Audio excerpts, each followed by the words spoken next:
Here is something I want you to think about for just a second before we start. You are in a conversation in English. Someone says something, a sentence, a phrase, an instruction, maybe a quick comment in passing, and you hear it. You hear every word. But the words together don't quite land the way you expected. Something about the sentence doesn't fully connect. Maybe it's a word you know, but not in that combination. Maybe the sentence is fine, but you're not sure what it refers to. What does it mean? What does that point to? What situation is this describing? Or maybe you understood the surface, but not the intention. You know what they said, but you're not sure what they meant. And you have a choice. You can ask, or you can let it go, nod, and hope that the rest of the conversation fills in the gap. And I think most of us, most of the time, let it go. Because asking feels risky. Because asking might make us look like we weren't paying attention. Because the conversation is moving, and asking feels like pulling on the brakes. And then later, sometimes 5 minutes later, sometimes 5 days later, the gap that we let slide turns into a misunderstanding, and the misunderstanding turns into a problem. And the problem traces all the way back to that moment when someone said something and we heard it, but we didn't really catch it, and we chose not to ask. Today, we are going to fix that. Today, we are going to talk about how English speakers clarify meaning, how they explain what they meant, how they ask for explanation when they need it, and how the whole beautiful practical process of making meaning clear actually works in real spoken English. And by the end of today, confusion in English conversations is going to feel a lot less like a wall and a lot more like a door. Welcome back. My name is Alex, and this is English in Fluency, the channel where we go deep into the real, spoken, human English language. The version that people actually use when they're tired and busy, and thinking about 3 things at once, and still managing to communicate with each other in ways that mostly work. And sometimes in ways that don't quite work. And then they have to fix it. And fixing it, clarifying what was said, what was meant, what was understood, is one of the most common and most important things that happens in everyday English conversation. It is not a sign of failure. It is not embarrassing. It is the thing that keeps communication honest and real and useful. And learning to do it well, and learning to hear it when others do it, is going to change the quality of your English interactions in a way that is genuinely significant. Today we are going to follow a woman named Layla. Layla is 29 years old. She works at a healthcare consultancy. She has been speaking English in professional contexts for about 4 years, and she is good, genuinely good. Her written English is clean and clear. Her spoken English is fluid and confident in most situations. But she has a gap. She doesn't always ask for clarification when she needs it. She lets things slide. She fills in the blanks with her best guess and moves forward. And sometimes the guess is right, and sometimes it isn't. And when it isn't, the consequences range from mildly awkward to genuinely problematic. She's been aware of this gap for a while, but hasn't quite known how to close it. Partly because she doesn't always know the right language. The natural, professional, non-awkward way to say, "I'm not quite sure I understood that. Can you explain what you meant?" Layla's colleague and closest friend at work is a man named Owen. Owen is 33, cheerful, and one of those rare people who treats clarification as a completely normal, neutral, professional activity. He asks for it all the time. He gives it all the time. He never seems embarrassed about needing it, or put out about being asked for it. And Layla has been watching him for months, trying to absorb his ease, trying to understand the specific language he uses, trying to build the habit he seems to have been born with. There is also a character named Dr. Pamela Reeves. Dr. Reeves is a senior consultant at the firm, 51, deeply experienced, and a genuinely complex communicator. She speaks in a way that is highly condensed. She doesn't waste words. She assumes shared context. And her meaning, while almost always precise, is sometimes not immediately transparent to everyone in the room. Working with Dr. Reeves has taught Layla that sometimes the most intelligent person in the room is also the one whose communication most needs unpacking. Not because they are unclear, but because their clarity operates at a density that takes practice to follow. And finally, there is a client named Marcus. Marcus is the head of operations at one of the firm's main client companies. He is warm, practical, and busy, always busy, and he sometimes expresses things loosely, in shorthand, expecting the other person to fill in what he left out. Understanding Marcus's shorthand has been, for Layla, an ongoing exercise in both clarification and professional courage. Because with Marcus, you have to ask. If you don't ask, you will be working from a half picture. And Marcus, it turns out, responds extremely well to being asked. Much better than Layla feared. Let's begin. It's a Monday morning. Layla is in a team meeting. Dr. Reeves is leading it. She's going through the status of a major project, a process review for a large hospital network. She covers a lot of ground quickly. Towards the end of the briefing, she says, "The stakeholder piece is the one that needs most attention right now. If we don't get alignment there, the rest of the work is essentially preparatory." She moves on. The meeting continues. People nod. Layla nods too. But as she nods, she is actually running through what Dr. Reeves just said, and she realizes she isn't quite sure what the stakeholder piece refers to in this context. The project has several stakeholder-related work streams. Which one does Dr. Reeves mean? And alignment. Does she mean agreement on the findings? Agreement on the recommendations? Agreement on the timeline? Agreement on something else entirely? The sentence made grammatical sense. Every word was familiar. But the specific meaning, what exact thing needed to happen, was not clear to Layla. She lets it go. The meeting ends. She goes back to her desk. She sits for a moment, and then she looks at her notes, and she thinks, I'm going to have to make a decision about what to work on next, and I genuinely don't know what the stakeholder piece means. She goes to Owen. She tells him what Dr. Reeves said. She says, I nodded in the meeting, but I'm not actually sure what she meant by the stakeholder piece needing alignment. Which stakeholders? Alignment on what? Owen looks at her for a second. He says, Did you ask in the meeting? Layla says, No. Owen says, Why not? Layla thinks, because everyone else seemed to understand. And I didn't want to look like I hadn't been paying attention. Owen says, But you had been paying attention. That's why you noticed the gap. Layla says, I know, but it felt risky. Owen says, Here's what's actually risky.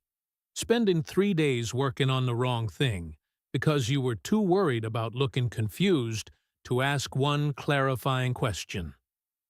And there it is, the whole dilemma, named perfectly.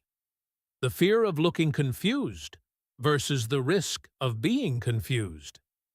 And Owen's point, which is completely correct, is that the second risk is almost always greater than the first. Looking confused for 15 seconds in a meeting is recoverable. Working in the wrong direction for 3 days is not. Layla emails Dr. Reeves. She says, "Just to make sure I'm aligned. When you mentioned the stakeholder piece needing attention, were you referring primarily to the clinical leads group? And by alignment, are you meaning sign off on the recommendations or something at an earlier stage?" Dr. Reeves replies in 4 sentences. She names exactly which stakeholder group she meant, explains what she means by alignment, and adds a timeline. The whole confusion, the gap that Layla had been sitting with since the meeting, disappears in 4 sentences. Because she asked. This is the first thing we need to understand about clarification in English. Most of the time, the gap between confusion and clarity is very small. 1 email, 1 sentence, 1 question. The reason it feels larger than it is has nothing to do with the language and everything to do with the social anxiety around asking, the worry that asking will reveal something embarrassing about yourself. And that worry is almost always wrong. Almost universally, the people who receive clarification questions, especially in professional contexts, are not irritated or dismissive. They are relieved that you asked before things went wrong, and they often appreciate that you were paying close enough attention to notice the gap. Let's now go deep into the actual language of clarification in English, because Layla needs specific tools, and so do you. There are several main families of clarification language, and knowing them well means you will never again be stuck trying to find the right words to ask for what you need. The first family is the direct clarification request. These are phrases that simply, clearly, and without apology ask for explanation or restatement. Could you clarify what you mean by that? Can you explain that a bit more? I'm not sure I follow. Could you say that again? What exactly do you mean by X? Could you be more specific about that? I want to make sure I understand. Are you saying that? These phrases are direct, professional, and completely normal. They say, I was listening, I'm engaged, and I want to make sure I'm working with accurate understanding. There is nothing weak or embarrassing about them. They are the language of a person who takes communication seriously. Owen uses these constantly. He will stop a briefing mid-sentence and say, "Sorry, can you clarify what you mean by full scope? I want to make sure I've got the right picture." And nobody blinks. Nobody looks at him like he's incompetent. Because the question is clearly coming from engagement, not from absence. He was listening closely enough to notice the ambiguity. The second family is the paraphrase check. This is when you take what you understood and express it in your own words, and then check whether your version is correct. So, if I'm understanding you right, you're saying that the timeline needs to move, but the scope stays the same. Is that right? So, what you mean is that the client wants a summary rather than the full report. I want to make sure I've got this. You're saying the budget has been revised downward, and we need to adjust the deliverables accordingly? The paraphrase check is particularly powerful because it does 2 things at once. It demonstrates that you were listening. You can play back a version of what you heard, and it puts your specific interpretation on the table for correction. If your understanding was slightly off, the other person can see exactly where it went off and correct it at that precise point. It's like using a GPS. You're not just saying, "I think I went wrong somewhere." You're saying, "I think I went wrong at this specific turn." Is that right?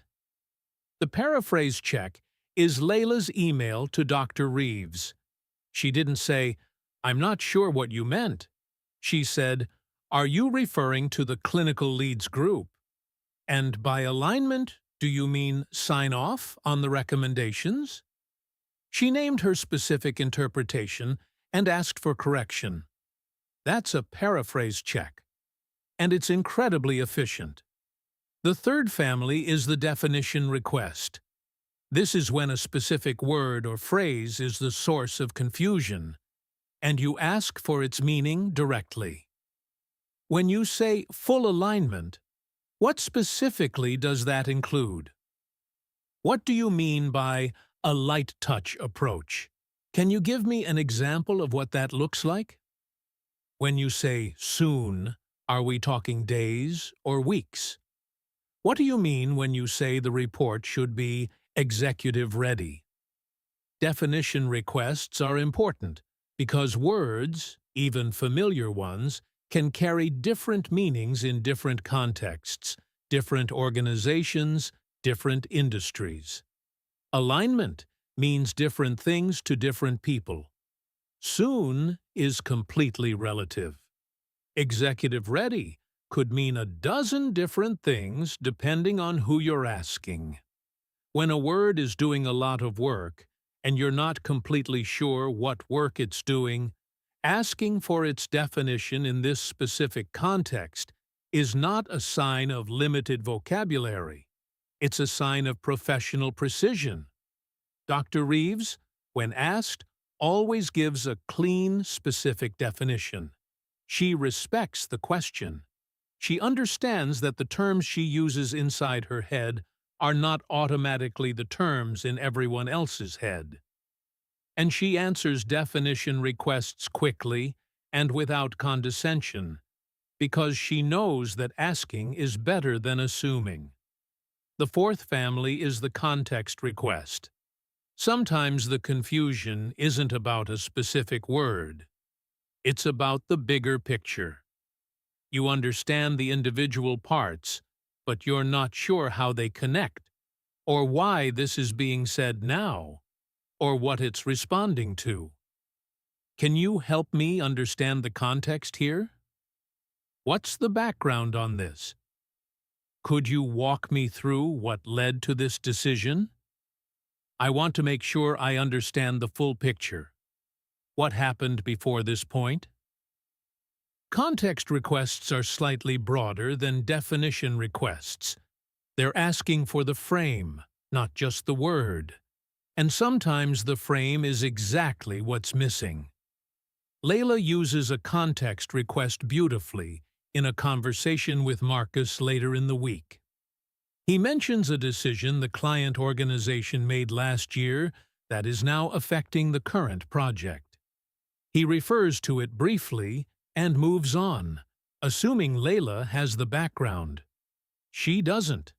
It happened before she joined the project. So she says, "Can I just pause you there? I want to make sure I have the full picture on that decision. Could you give me a quick bit of background on what happened?" Marcus says, "Of course," and gives her a 2-minute summary.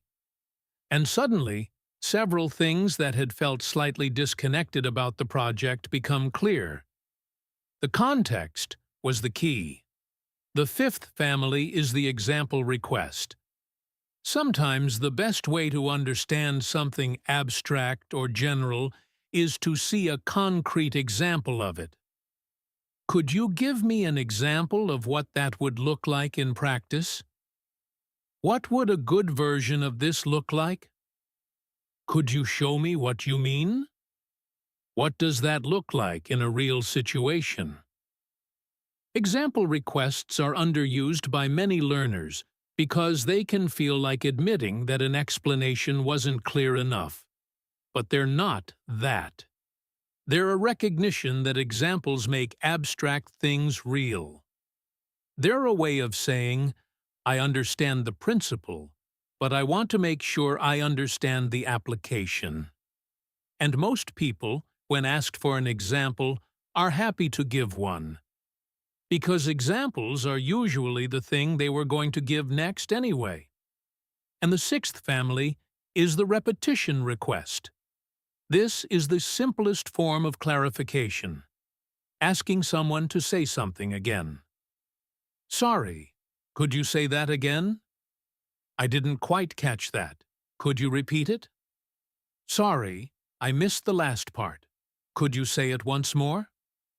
These are the most basic clarification tools, and they are completely fine to use. Not every gap in understanding comes from complexity. Sometimes you just didn't hear clearly.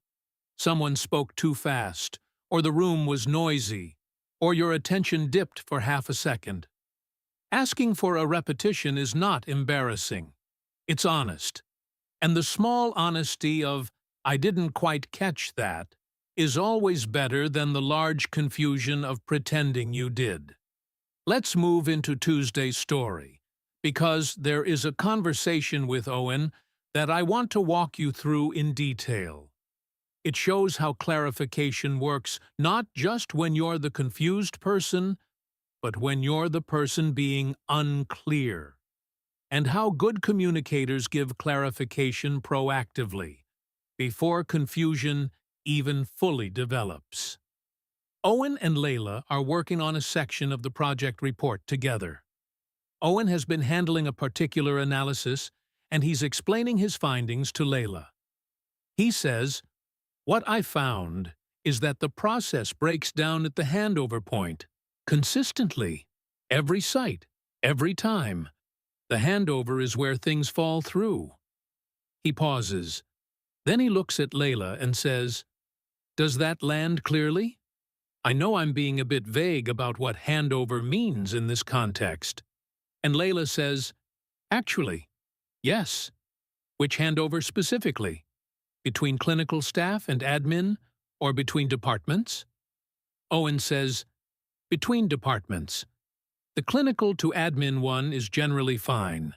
It's when information passes from one department to another, especially across site boundaries, that things go wrong." Layla says, "Got it. And when you say falls through, you mean it gets delayed, or it gets lost entirely, or both?" Owen says, "Both, actually, but mostly delayed, rarely lost completely. But the delay has knock-on consequences that end up looking like loss." Layla says, "That's helpful. I wouldn't have caught that distinction." Let's pause and look at what just happened in that exchange. Owen was the one who opened the clarification. He said, "Does that land clearly? I know I'm being a bit vague about what handover means in this context." He was the speaker, and he preempted confusion by flagging his own vagueness. He didn't wait for Layla to be confused, and then ask. He noticed, in real time, that he had used a term that could mean multiple things, and he flagged it before it became a problem. That is proactive clarification, and it is one of the most valuable communication habits you can have. Proactive clarification is when a speaker clarifies something without being asked, because they recognize that what they said might not be completely clear. What I mean by that is, just to be specific about what I mean, let me put that differently. In other words, or to put it another way, what I'm really saying is, all of these phrases introduce proactive clarification. They say, I'm aware that what I just said might have been ambiguous or incomplete, and I'm going to fill in the gap before you have to ask. Owen does this naturally because he pays attention to his own language. He notices when he uses terms that are contextually specific. He notices when he moves quickly past something that might need more unpacking. and he clarifies before being asked, which keeps the conversation moving cleanly and prevents the other person from accumulating a small pile of unasked questions. Layla has started trying to do this too. To notice when she's said something that could be interpreted multiple ways and to add a clarification before the other person has to ask. And it's harder than it sounds, because it requires you to pay attention to your own words while you're saying them, which is a form of self-monitoring that takes practice. But it gets easier. And the result? Conversations that run cleaner, with fewer downstream corrections, is worth the practice. Let's talk now about something that I think is really important to understand, and that's the emotional dimension of asking for clarification. Because we've been talking about the language and the technique, but there's an emotional layer underneath all of it that matters enormously for learners. Asking for clarification can feel vulnerable. For someone whose first language is not English, asking for clarification carries an extra weight that native speakers don't always understand. Because asking can feel like revealing that your English isn't good enough, like admitting to a limitation, like drawing a line between yourself and the people who understood without asking. And that feeling, that slight vulnerability, is the reason so many learners let things slide. Not because they don't care, but because asking feels like it costs something. I want to be really direct about this. The feeling is understandable, and it is also, in almost every case, wrong. When you ask for clarification in English, when you say, "Could you be more specific?" or "Just to make sure I've got this right," or "What do you mean by that?" the message most listeners receive is not, "This person's English isn't good enough." The message they receive is, "This person is engaged, precise, and serious about understanding correctly." The request for clarification signals intelligence and professionalism, not limitation. And most of the time, the person being asked is grateful, because it gives them the chance to be clear, which is something almost everyone wants to be. Layla works through this emotional dimension explicitly with Owen one afternoon. She says, "I know I should ask more often, but there's something that stops me, like a fear that I'll look less competent." Owen says, "Can I tell you something?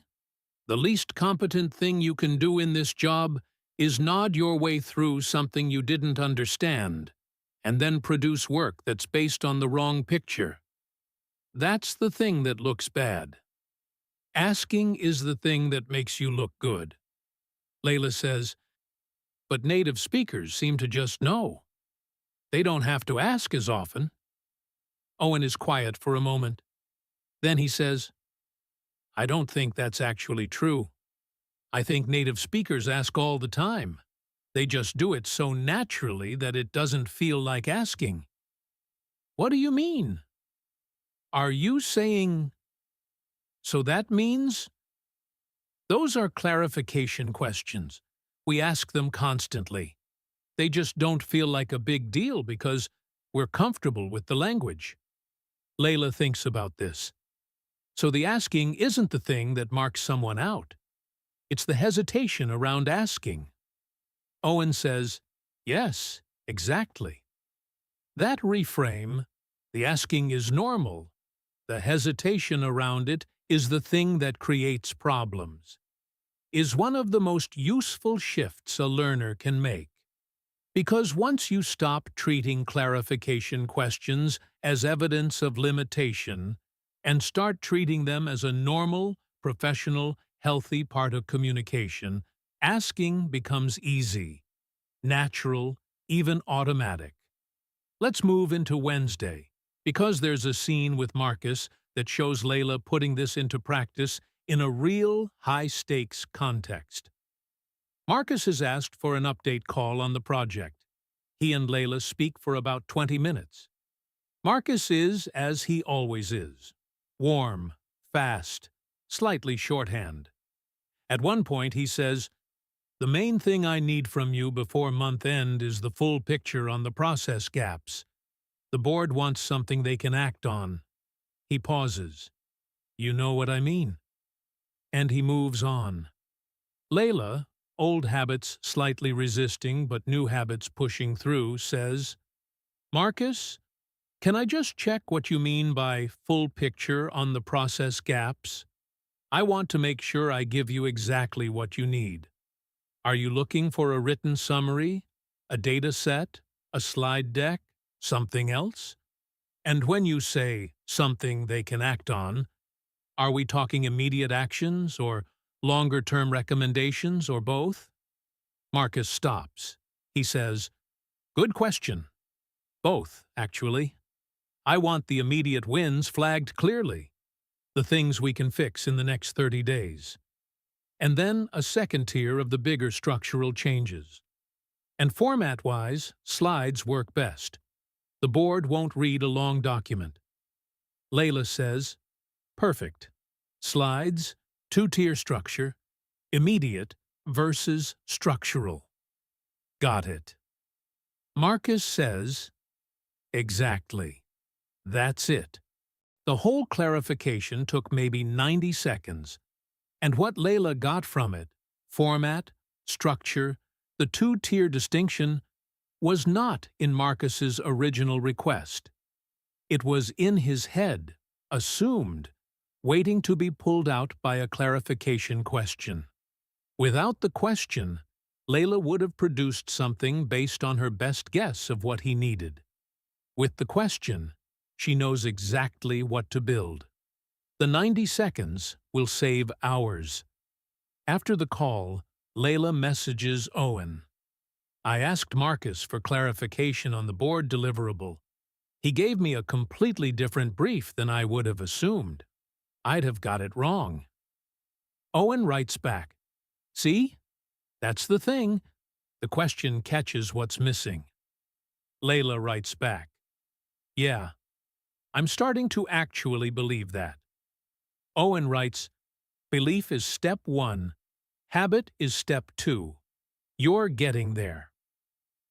Let's now talk about something specific that comes up in professional English clarification, and that is the distinction between clarifying what was said and clarifying what was meant, because these are slightly different things, and they require slightly different approaches.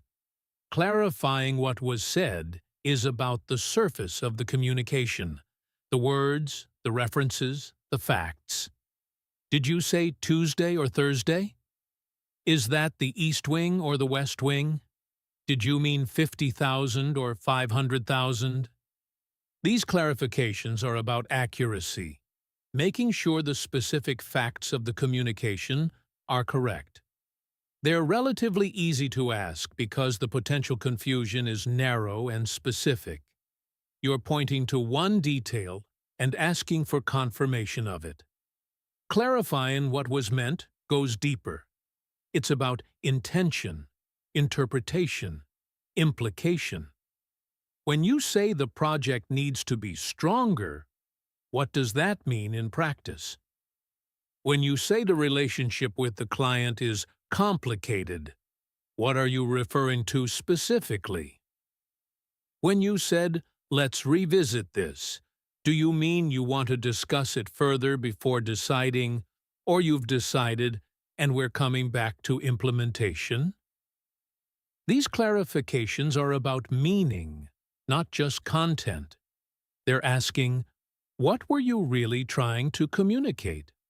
What is the significance of what you said? What am I supposed to do with this information?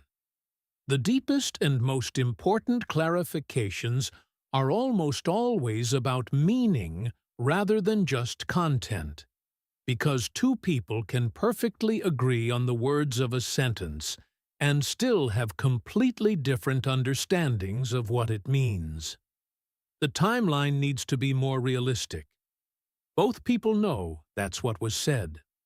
But does it mean the timeline needs to be longer, shorter, based on different data, agreed on by different people? The words are clear.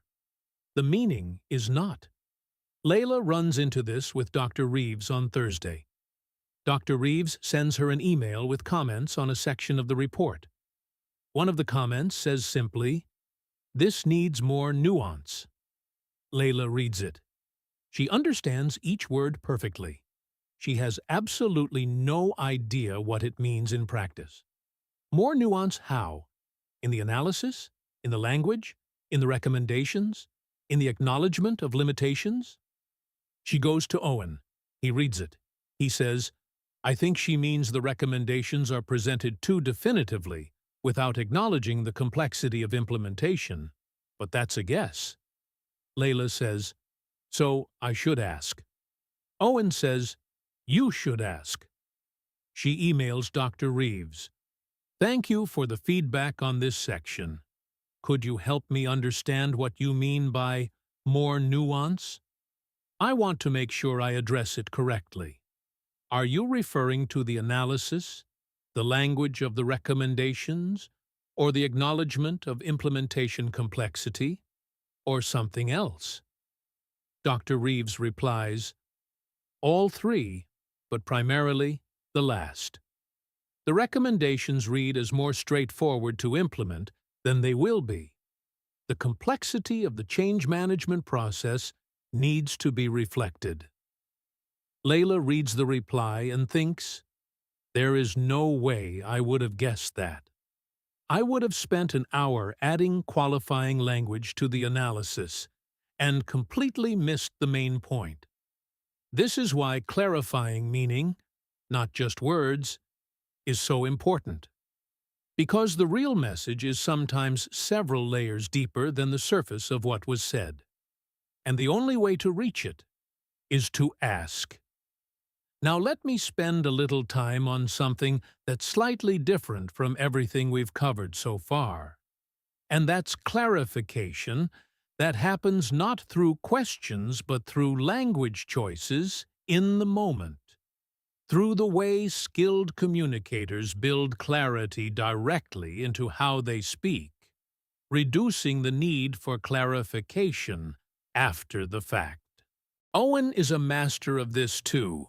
When he explains something, he often does two specific things. He defines his terms as he introduces them, and he uses examples early. He doesn't say, "We need better alignment on the stakeholder piece," and leave it there. He says, "We need better alignment, by which I mean agreed expectations, on the clinical lead's work stream." He defines as he goes. He doesn't save the definition for later. He builds it in. And he checks for real-time clarity without making it feel like a quiz. He'll say, "Does that picture make sense?" Or, "I want to make sure that's clear. Is there any part of that that feels fuzzy?" And he asks these questions in a way that feels completely natural, like he's just part of the team making sure everyone has what they need.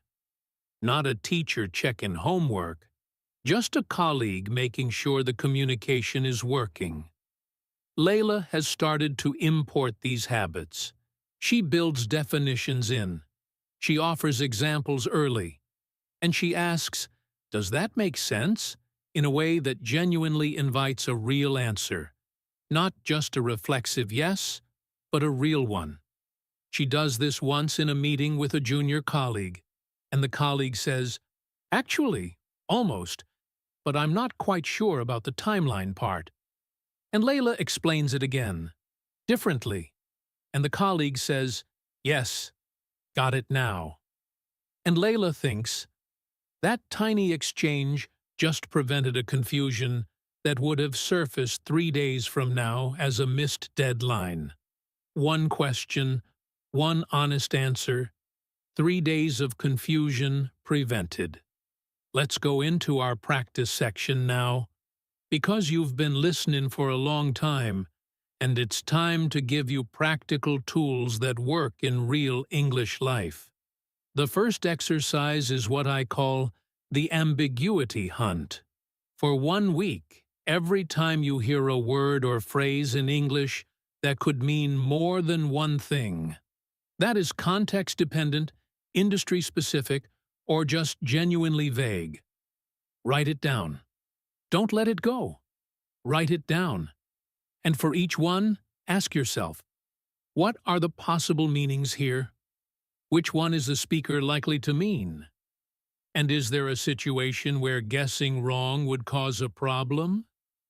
This exercise builds what I think of as ambiguity awareness, a sensitivity to the places in language where meaning is genuinely not single.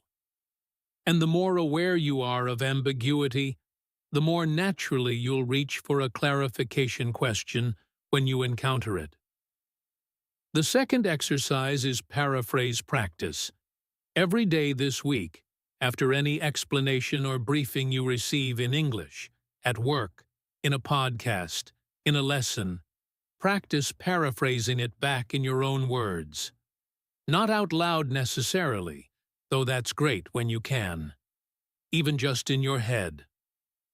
So, what they're saying is, formulate your understanding as a sentence and check it against what was actually said. Does your version match? Are there parts that don't quite fit? Those parts are the gaps, the places where your understanding is slightly off from the original. And identifying them is the first step to asking for the clarification that closes them. The third exercise is the proactive clarification habit. In your own English communication, when you're the one explaining or instructing, practice giving clarification before being asked. As you speak, ask yourself, am I using any terms that could mean more than one thing? Have I said anything that might be unclear without more context? And if the answer is yes, add the clarification immediately. What I mean by that is, just to be specific. For example, in other words, this habit builds clarity into your communication and reduces the burden on your listener to ask. The fourth exercise is the meaning question. This is specifically about clarifying meaning rather than content. The next time someone says something that you understand at the word level, but not quite at the meaning level. Next time you hear, "This needs to be stronger," or "I want something more strategic," or "Let's make this more dynamic." Instead of guessing, practice asking the meaning question. When you say stronger, what would stronger look like in practice? What do you mean by more strategic in this context?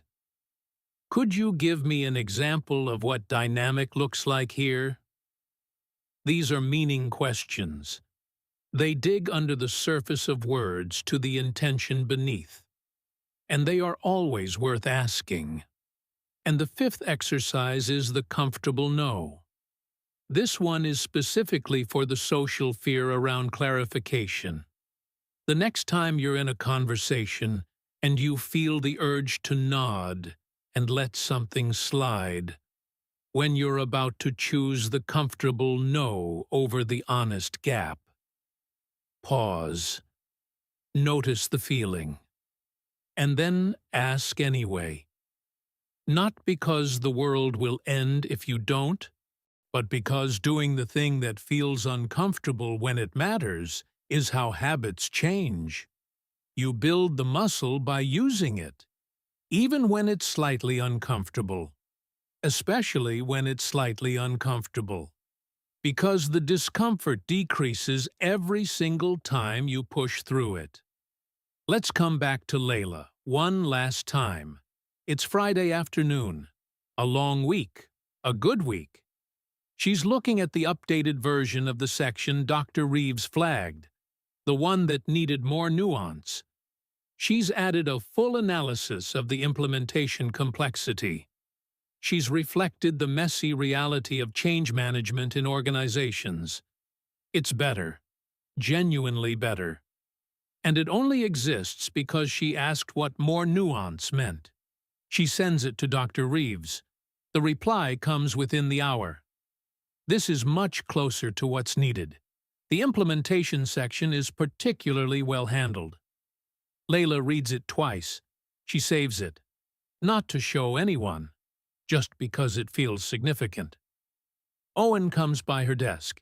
He says, "How did the report section land with Dr. Reeves?" Layla says, "She said it was closer to what's needed. The implementation section was well handled." Owen says, "Which wouldn't exist if you hadn't asked what more nuance meant." Layla says, "Which I would have let go 3 months ago." Owen says, "What changed?" Layla thinks for a second. She says, "I stopped thinking of asking as a sign of not knowing. And I started thinking of it as a sign of wanting to know correctly." Owen is quiet for a moment. "That's a really good way of putting it." Layla says, "Also, I stopped being scared of Dr. Reeves." Owen laughs. "That helps too." And that is the whole journey in one exchange. From not asking because you're scared of looking like you don't know, to asking because you want to know correctly. That's the shift. And once you make that shift, the language of clarification becomes easy, because the emotional weight around it is gone. The words were never the problem. The feelings around the words were the problem. And the feelings change when the relationship with asking changes. Let me bring everything together now, cleanly and warmly, so you carry it all with you. Today we followed Layla through a week of learning to ask for and give clarification in real English. We met Owen, who clarifies constantly and effortlessly, who treats it as normal, who preempts confusion by flagging his own vagueness before being asked. We met Dr. Reeves, whose dense, precise communication style rewards clarification and repays it generously when asked. And we met Marcus, whose shorthand communication contains so much assumed context that asking is not just helpful, but necessary.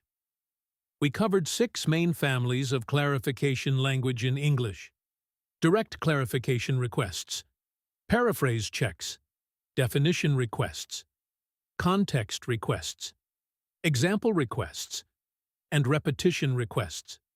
We talked about proactive clarification, the habit of clarifying before being asked, and why it makes communication cleaner for everyone.